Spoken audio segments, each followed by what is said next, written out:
Muy buenos días, muchachos. Pues vamos a comenzar con un nuevo video sesión de electricidad. Esta vez vamos ya a empezar el bloque número 2 con circuitos eléctricos, que va a ser nuestro primer tema. De antemano, felicito a las personas que le han echado ganas a esta materia y que han logrado tener unas buenas calificaciones. A las personas que no obtuvieron las mejores calificaciones, es oportunidad. Hay otra nueva oportunidad en este bloque 2 para mejorar calificaciones y poder lograr la mejor excelencia posible en esta materia. Recordemos que aunque estemos en línea y que son clases en línea, no por el simple hecho de ser clases en línea quiere decir que no valen lo mismo que una clase presencial. Al final de cuentas, lo importante es la persona que quiere seguir estudiando, que le quiere echar ganas y que quiera aprender, ¿sí? Entonces, les los invito a que sigamos continuando con esa perseverancia de seguir estudiando, y los que andamos por ahí un poco mal de calificación, retomar, ¿verdad? Y poder tener otra oportunidad para sacar una excelente calificación y poder aprender. Y dice, ¿qué es lo que se va a aprender en esta semana? Dice, práctica del manejo de los diferentes tipos de circuitos eléctricos atendiendo a las normas de seguridad. Vamos a ver circuitos eléctricos, y cómo la cuestión de la seguridad en los circuitos eléctricos. Primero que nada, vamos a hacernos una pregunta. La pregunta dice, ¿qué es un circuito eléctrico? Por ahí dice en la diapositiva. Es el recorrido establecido de antemano que una corriente eléctrica tendrá. Se compone de distintos elementos que garantizan el flujo y del control de los electrones que conforman la electricidad. Los circuitos eléctricos están presentes en todas las instalaciones que haga uso de energía eléctrica. Son indispensables para el funcionamiento de artefactos y maquinaria, ¿sí?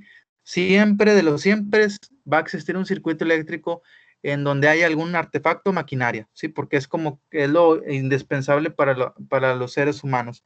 Ahí tenemos una imagen referente a un circuito eléctrico sencillo donde hay un interruptor, una fuente de alimentación, un foco, una carga.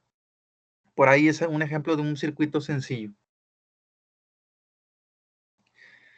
Tipos de circuitos eléctricos. Hay 3 tipos de circuitos eléctricos, muchachos. Por ahí dice que existen los circuitos en serie, el circuito en paralelo y el circuito eléctrico mixto.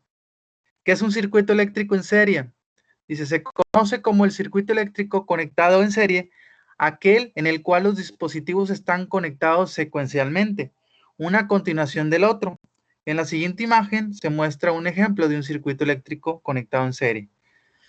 El circuito en serie es como pues, el ejemplo de los foquitos navideños. Si alguien de ustedes ha utilizado los focos navideños, y si alguna vez le quitó un foquito a esos focos navideños, se han dado cuenta que si le quitamos un foquito a esa conexión de los foquitos navideños, se apaga una hilera completa, ¿sí? ¿Por qué? Porque la alimentación va junta. Cada uno de los focos se alimenta de la misma línea, ¿sí? Por eso los circuitos en serie son circuitos que así se alimentan de una misma línea. Pueden ser focos, pueden ser cualquier otra conexión, pero con que esté en serie, que esté conectada con la misma línea.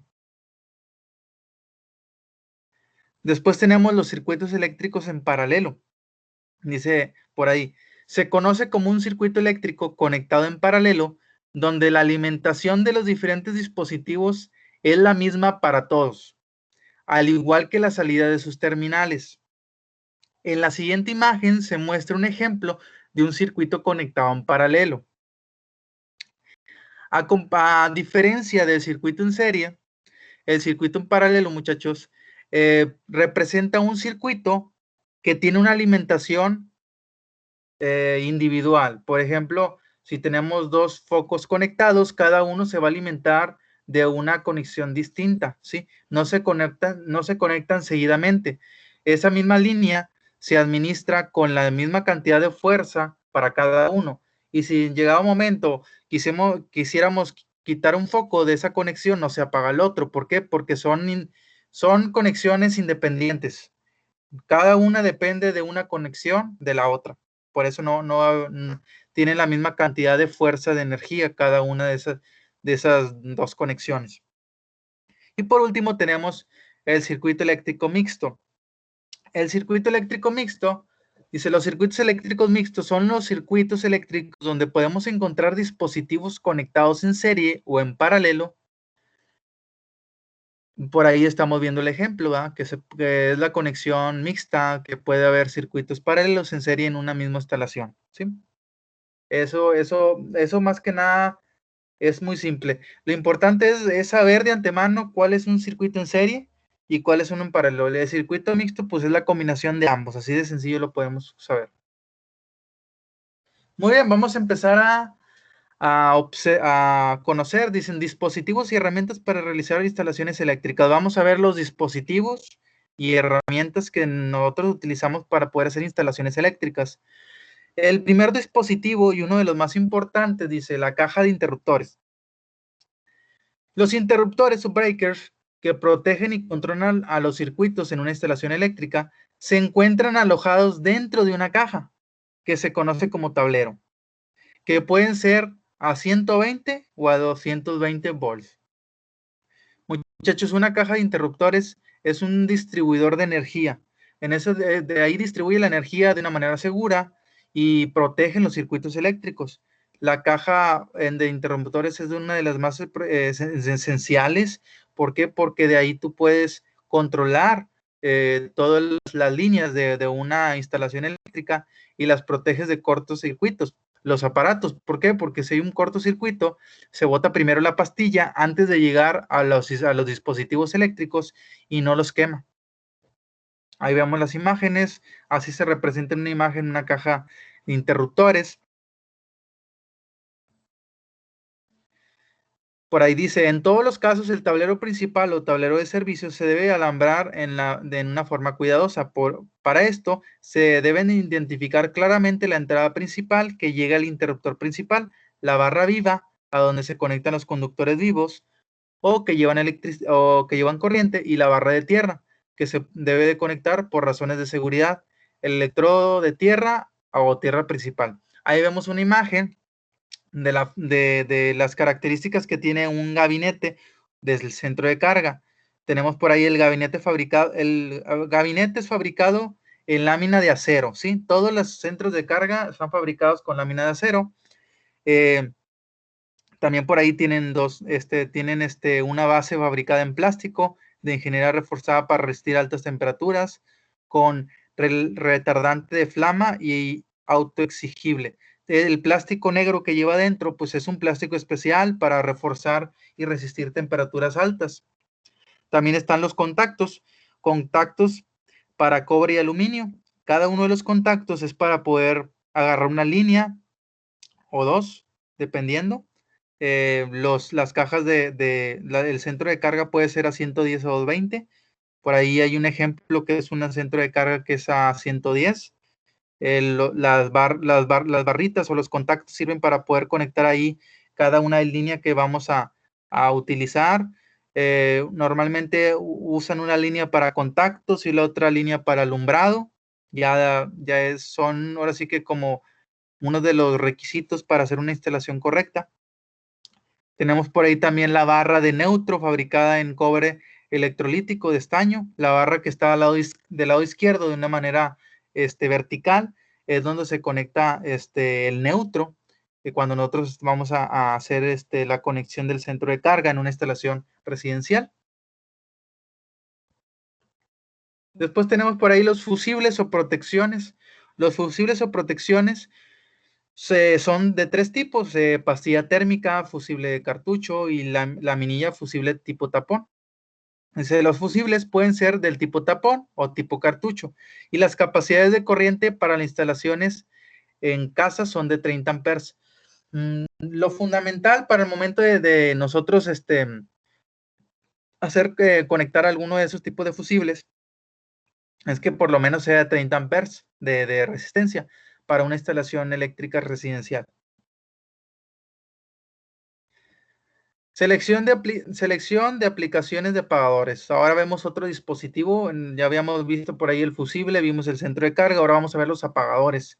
Dice, son dispositivos empleados en las instalaciones eléctricas para abrir o interrumpir un circuito. Su uso más común es de encender y apagar las lámparas. Los más sencillos de 3 vías o de escalera y de 4 vías, para la mayoría de las necesidades se usa por lo general el apagador o switch del tipo palanca o de un polo. El nombre de palanca solo quiere decir que es un apagador que opera en dos posiciones, arriba y abajo, encendido y apagado. Utilizan los apagadores de 3 vías y 4 o switch doble. Existen también los reguladores de intensidad, los dimmer, que se utilizan en iluminación residencial y para tener la luz. Si por ahí vemos en la imagen que hay 5 tipos de apagadores, está el apagador simple, el apagador de 3 o 4 polos, tenemos también el dimmer, el regulador de intensidad. El dimmer o regulador de intensidad es como si fuera nos sirve para poder bajar o subir la intensidad de la luminosidad de un apagador, ¿sí? Cuando queremos apagar un foco, lo podemos bajar la intensidad o bajar o subir la intensidad.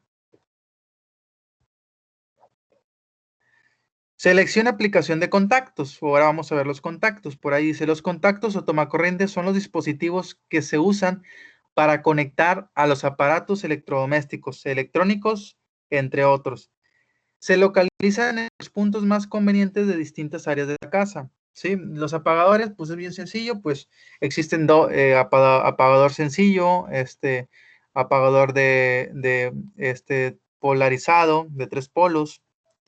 Los apagadores normalmente hoy en día se utilizan de 2 o de 3 polos.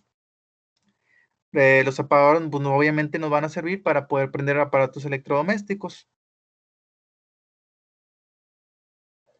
Después tenemos otro dispositivo que son dispositivos para recubrir los apagadores y los contactos, que es la tapa. Dice, lo podrás encontrar de 1 o hasta de 3 aberturas y sirven para tapar la caja rectangular y de presentación al trabajo de electricidad. Como les mencionaba, las tapas nos sirven para recubrir la instalación de contactos o apagadores. Después tenemos la caja de registro. La caja de registro es accesorio eléctrico, los puedes encontrar en diferentes tamaños, sirven para interconexión de los circuitos y de empalme del mismo. Las cajas de registro, aparte de ayudar que se cubra los circuitos de la humedad o de otras características, nos ayudan para poder tener unas conexiones de conductores lo más organizadas posibles y para que no haya empalme de cable con cable, ¿sí? Después está la mufa. La mufa es el material de antimonio y sirve para proteger el cable y no dejar pasar el agua cuando llueve hacia el interior. Nos ayuda a proteger las instalaciones eléctricas residenciales del exterior al interior. Después tenemos el tubo galvanizado, que el tubo galvanizado, permite tener la altura de la cometida. Normalmente el tubo galvanizado de este tipo se utiliza para poder conectar la mufa en una cometida externa.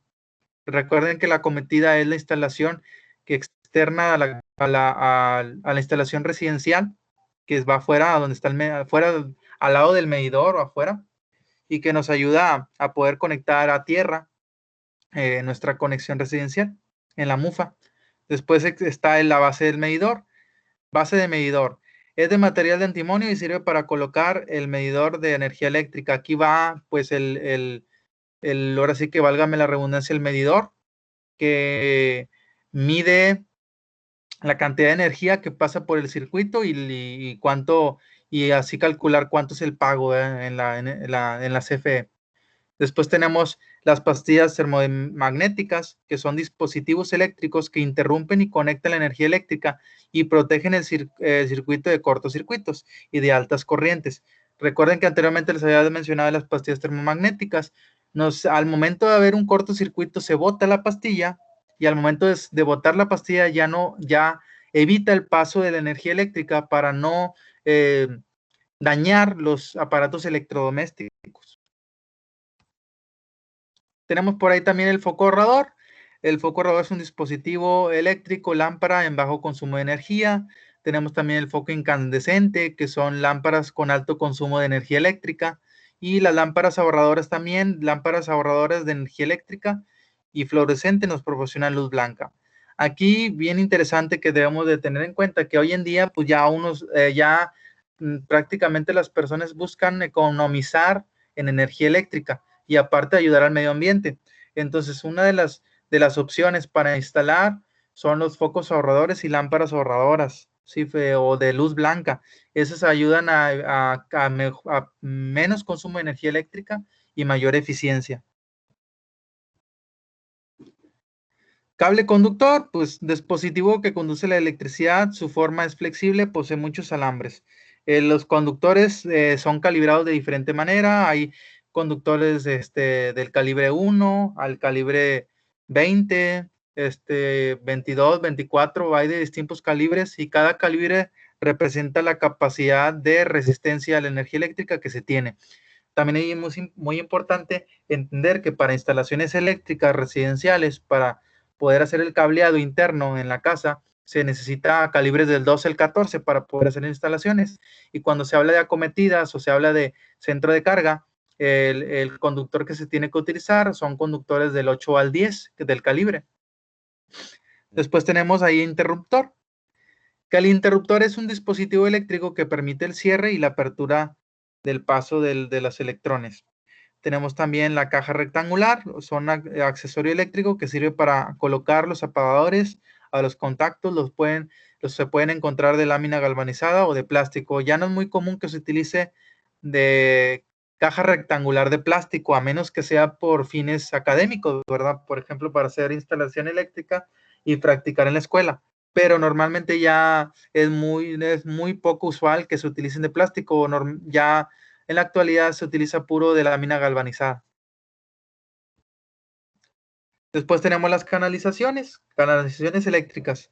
Se entiende por canalización eléctrica al artefacto dispositivo empleado en una instalación eléctrica para llevar y contener los conductores eléctricos de manera que estén protegidos contra deterioro mecánico, también para que en caso de cortocircuito el arco o flama producida no se transmite y provoca incendios.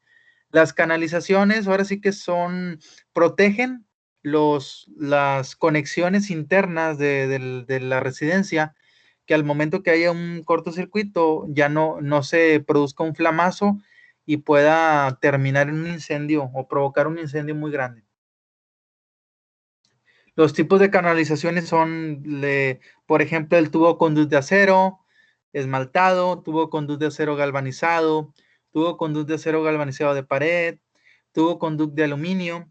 Tenemos también este tubo conducto flexible de acero, tubo flexible de plica, tubo conducto de plástico. Ahí vemos imágenes de los tipos de las canalizaciones. Esas son las canalizaciones, normalmente son tubos flexibles, tubos de acero, tubos rígidos de aluminio o caneletas. Son esos tipos de accesorios que se utilizan para la instalación eléctrica en canalizaciones. Algo que les había comentado anteriormente, pero ahorita lo estamos retomando. El cálculo de calibres de conductores a baja tensión. Como les había mencionado, los conductores tienen ciertos calibres que nosotros debemos de considerar antes de instalar algo, de poder hacer una instalación eléctrica. Por ahí dice, para la selección del calibre del conductor, para una aplicación específica dentro de una instalación eléctrica, se consideran dos factores importantes.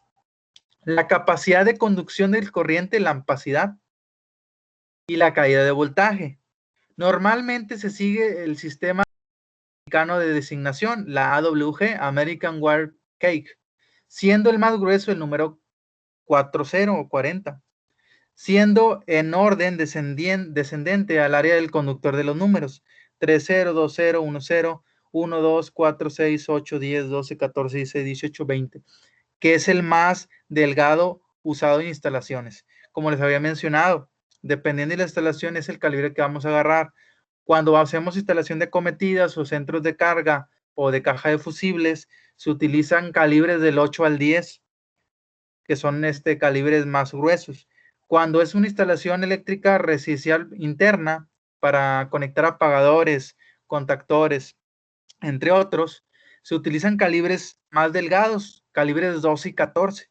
Más que nada porque la ampacidad o la capacidad de conducción y la caída del voltaje son distintas entre una y otra. Recuerden que cuando estamos conectando centros de carga, caja de fusibles o mufas, estamos haciendo conexiones con una caída de voltaje más alta. Por lo tanto, tenemos que tener un conductor más grueso, del 8 al 10, para que pueda resistir la ampacidad y la caída de voltaje. Y cuando son tensiones más bajas, por ejemplo, conexiones internas de una casa o residencia, se utiliza un calibre 12 o 14, porque sí, con ese calibre es resistente a la caída del voltaje. Después tenemos por ahí también que es importante comprender son el aislamiento de los conductores. En el aislamiento de los conductores tenemos ciertas letras iniciales que representan la capacidad que tiene ese conductor. Por ejemplo, tenemos el aislante de los cables se designa como A es igual a aislamiento de asbesto, MI, aislamiento mineral, R grande, que la R mayúscula significa aislamiento de hule, SA, aislamiento de silicio o asbesto, T, aislamiento de termoplástico, V, aislamiento de cambray barnizado, y la X, que es igual a aislamiento de polímero sintético barnizado. Muy bien, muchachos. Hasta aquí le vamos a dejar por hoy a nuestra video sesión del día de hoy. La tarea se las voy a explicar en la finalización de este video. Por ahí les voy a explicar la tarea. Ahí no puse ahora sí que la diapositiva de la tarea. Se las voy a explicar personalmente después de la presentación para que no vayan a salir de la sesión y pongan atención a la tarea. Por mi parte sería todo y en esta videoconferencia, y quédense al terminar la videosesión para mencionar y designar cuál es la tarea. Algo que se me pasa antes de terminar. Recuerden que las presentaciones de cada semana tenemos que tenerla en la libreta. Todo lo que vimos en esta presentación hay que anotarla en la libreta.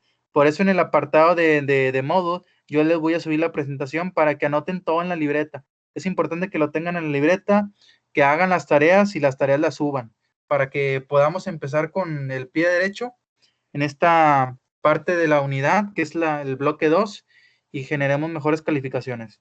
Entonces, vamos a estar atentos ahorita al final del video y les voy a dar las indicaciones de la tarea. Que tengan un excelente miércoles.